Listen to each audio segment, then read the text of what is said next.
Namaste friends. So we are here to talk about vitamin D today. Yes, the golden vitamin, the sunshine vitamin, whatever you want to call it. So FHY brings about a talk on vitamin D, and usually we related vitamin D to one thing, that was joints. Your joints pain, you have bone pains because you have insufficient vitamin D. Let me tell you one thing.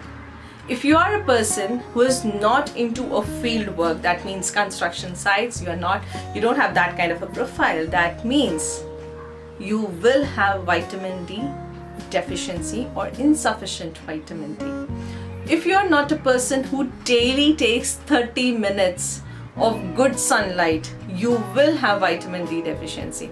So even if you are not a field worker, but daily you are going for your walks, and let me tell you, for Asians, it's not only morning walks, it's walks in a pretty good sunlight.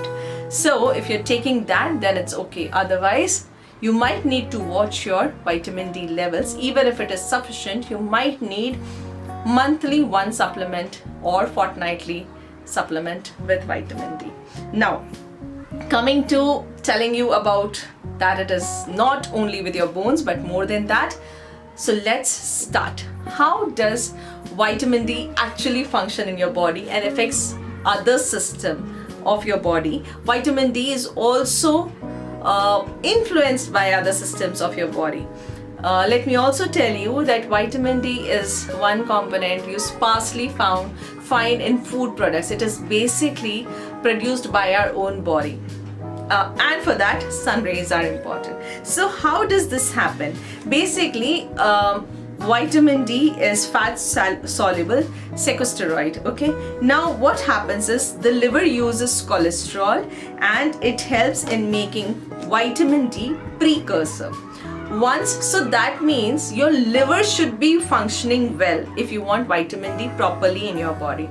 That means you should not be injuring your liver with too much of alcohol. Okay, so the liver uses cholesterol to make vitamin D precursor, and this is converted into vitamin D with the help of UV rays. So now once this UV rays acts with this vitamin D precursor, vitamin D is formed, but then again it has to be brought into its active form.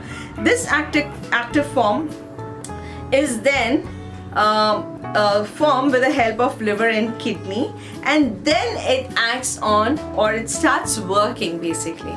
So this is again has to be made into an active form by liver and kidney. So your kidneys should be working well as well, and then it works in the body, and it works on intestines, kidneys and bones, and it increases serum calcium in your body, phosphorus in your body. It increases that means if you have, usually our food is rich in calcium, the kind of food that we eat, if you are not into too much junk and all, I mean the healthy food stuff that you eat, it has its own goodness of calcium.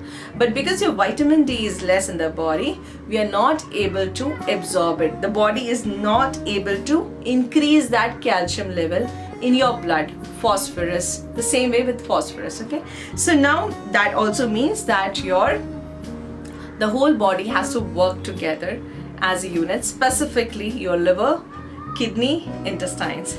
Now, this is how actually the absorption of these calcium, magnesium and phosphorus happens. So we have seen how exactly vitamin D works in the body. So trust me, even if you have these active sachets of vitamin D as supplements, unless your body is functioning well, there are other parameters, your intestine is in good state, it wouldn't be actually absorbed to its fullest efficiency. So make sure that your body is healthy from inside.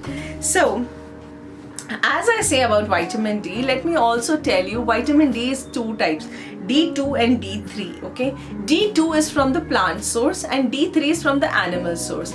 And plant source vitamin D is very less, basically found only in sun-dried mushrooms or the mushrooms grown with UV radiations. Okay, now let me also tell you one thing. In the dark skin, that means the Asian side of the population in India, the dark skin, the people who have more of dark skin, that is, they have more of melanin.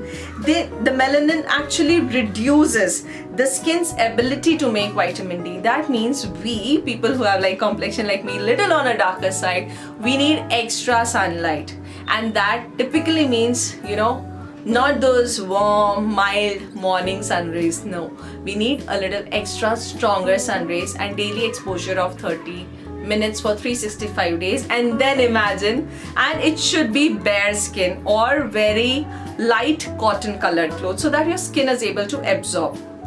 Now what will happen to all those sunscreens? You can't have it. You have to have it bare skin. The skin has to use those UV rays.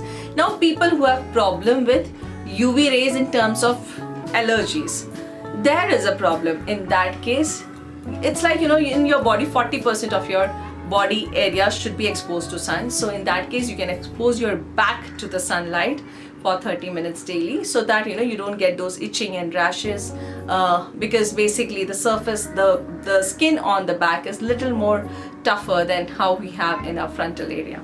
Now coming to how much should be the daily requirement. The daily requirement of vitamin D should be somewhere between 25 to 100 mg. Again, as I say, this is the daily requirement, most of it which has to be come from inner production with all the associated factors which I said, and trace amounts come from the sources of food. Vegetarian source I have already said. The non-vegetarian sources, usually fish, cod liver oil, egg yolk and dairy products. That's it. So trace amounts, so all those people, because of health reasons, they throw egg yolk. Mind you guys, it has good amount of vitamin D, and very rarely, something which you rarely get out of any of the food groups. Now coming to what all, as I already spoke about liver, I spoke about kidney. Mind you, if you have sluggish liver, if you have sluggish kidney problems, diseases with these pertaining to this, like Crohn's disease, liver cirrhosis and all, we will find problem with vitamin D, because its active form, you know, will not be able to produce. The active form of kidney is not working well.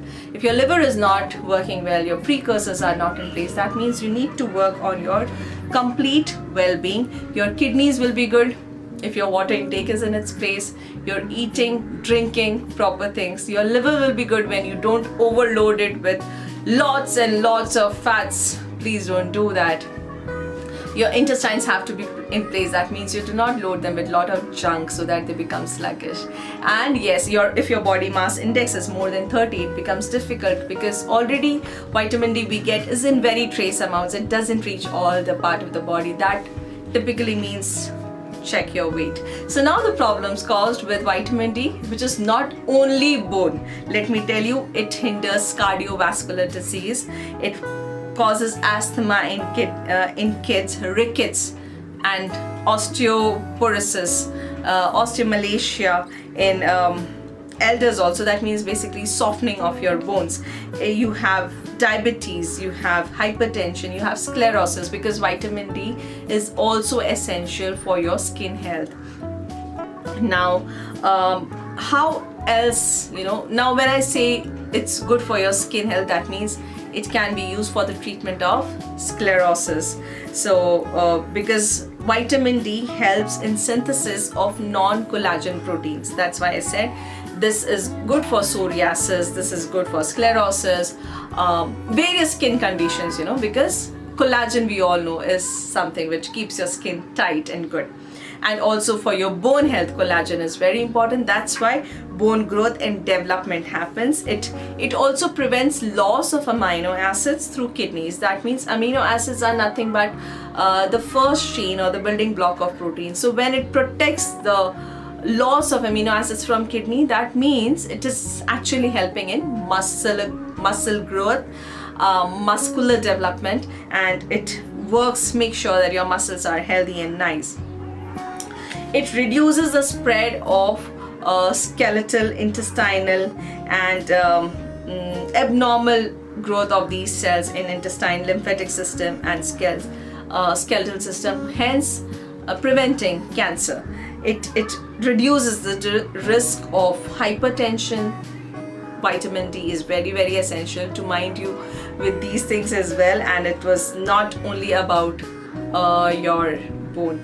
Vitamin D is also good for immunity, because when you take cod liver oil, we all know, because of other substances also, yes, but vitamin D is also an essential component which helps in your immunity. It is an essential part of your antioxidants which helps in your boosting your immune system.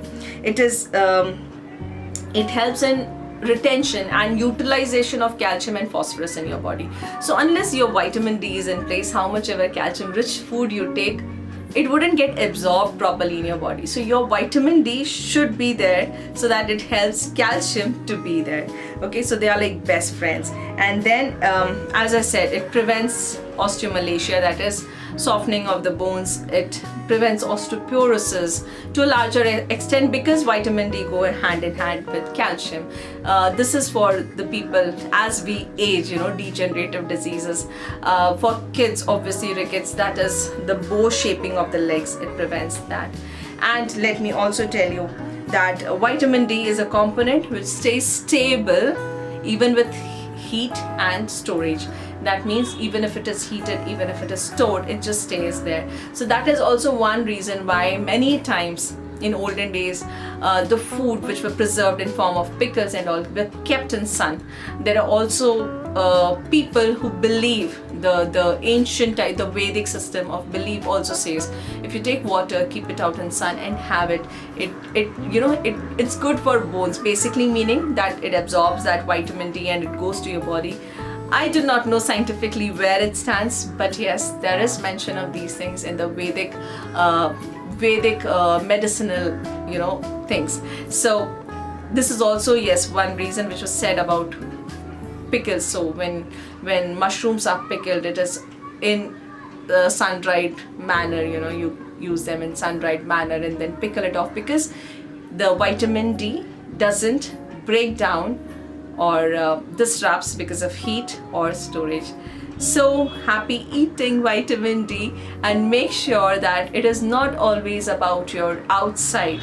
You want to prevent sunlight because you get tan. You want to keep your kids inside because you are so bothered that your kids are getting tan. Let them go out, let them play out, let them take in this sunlight, let them become sports person. It's okay. Their inner health is what matters more. So in this COVID time, we have seen, and the researchers also said, that kids were having major problem with one, eyesight, because obviously they are on gadget. Second, their writing and reading habits have gone because the visual media is teaching them. So reading and writing has gone, and eventually when they write, they are having pain in their bones, in their fingers, their knees. They are complaining of bone pains. So the reason being, obviously you will say that your practice of writing has gone because you are not in school and no more homeworks and classworks and taking down of notes. But there is also another thing to it. They are confined in the house. They are not going outside. They are not getting natural sunlight. Please speak to your pediatricians. They might need supplements of vitamin D. And what you can get from food source, I have already mentioned it. Also, if at all you can take them out to isolated places in sun, please take them out. Let them run, let them jump, let them be in the sun. It's okay if they get a little dark outside. Their inner health will take them a long way, and they will always thank you for that. Thank you so much.